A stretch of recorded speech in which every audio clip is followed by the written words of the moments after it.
Welcome to World at Work TV. I'm Allison Avalos, and I'm joined again by Kerry Chou, Senior Practice Leader for World at Work. And we're continuing our conversation on variable pay.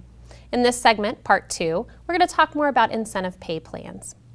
Kerry, if you could, please describe really what an incentive pay plan is and how it works. An incentive pay plan is a plan, cash compensation plan, usually cash, doesn't always have to be, but usually it's a cash compensation plan in which an organization is setting predetermined objectives. These objectives are often financial, could be at a corporate level, could be at a divisional level, might even be at an individual level for those that have revenue responsibility, for example. So it's a set of objectives. They could be financial, as I mentioned, they could be operational, they could be customer service. Typically, an organization is going to set anywhere from 3 to perhaps 6 objectives per the performance period. And those also come associated with a prescribed level of payout depending on the level of performance. Usually at the kind of expected level that the organization is expecting performance to be at, we call that the target. And that target might be a certain percentage of the employee's pay. It might be a prescribed dollar amount or cash amount for that level. And then in addition to the expected level of pay, we also have the sort of the stretch levels of pay. So if the organization does 20% better than expected or 30% better than expected on some of these measures, then the amount of payout is going to go up, and that is prescribed in advance as well. On the other side, if the organization misses its objectives, then there'll be a 50% payout or a point at which there's no payout. So incentive plans are very much aligned with a pay-for-performance philosophy, where as employees and organizations together meet prescribed goals that have been set in advance, they're going to receive payment. So these are pay plans that essentially say to the employee, if you do this, you will earn this. Exactly. What are some specific examples of incentive pay plans? One of the most common types that most people have heard of or maybe have participated in is a straight profit sharing plan. This is a basic incentive plan. The organization is going to set, in this case, it's just a net income goal, okay? And as the employees and the organization work towards having a certain amount of net income, at a prescribed level of net income, the employees are going to receive X percent. So if the company achieves $50 million in net income, the organization agrees that 10 or 15% of that is going to be paid out to the employees. Now again, because this is a variable pay plan, if the organization hits the ball out of the park and earns $100 million, well, of course, then that's going to double everyone's payout. And the organization may, on the other hand, say if the organization doesn't earn at least $25 million during the period, then there'll be no payout. So it's very simple. It's based on profits alone. Another plan, a little bit more complicated, but on the same concept, is what we call a goal sharing plan.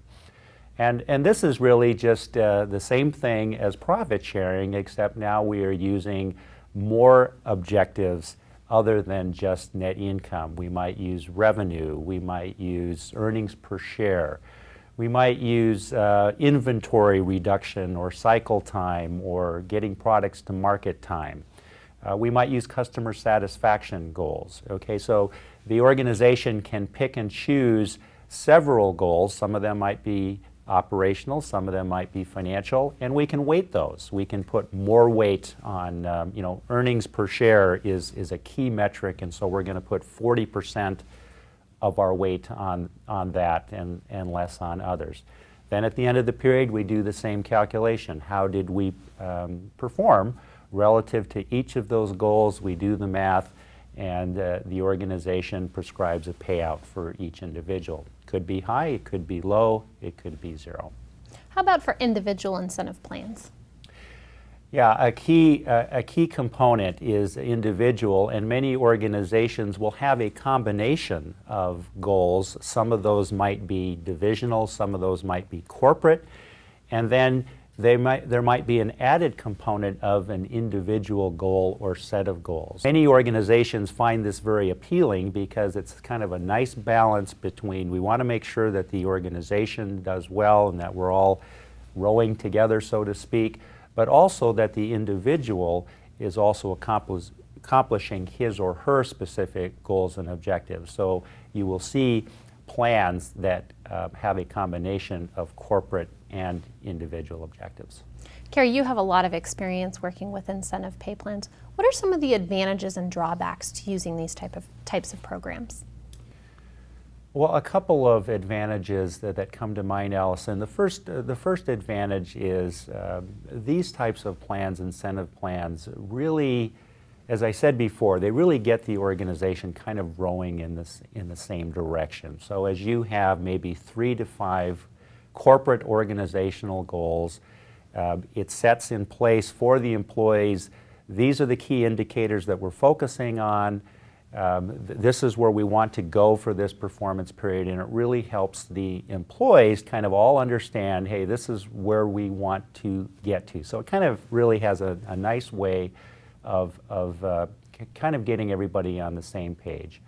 Another key advantage of incentive plans is its variable nature. So let's say, for example, that you have a particular year where you were expecting to do good, but something unexpected happened, and your sales or your net income just plummeted.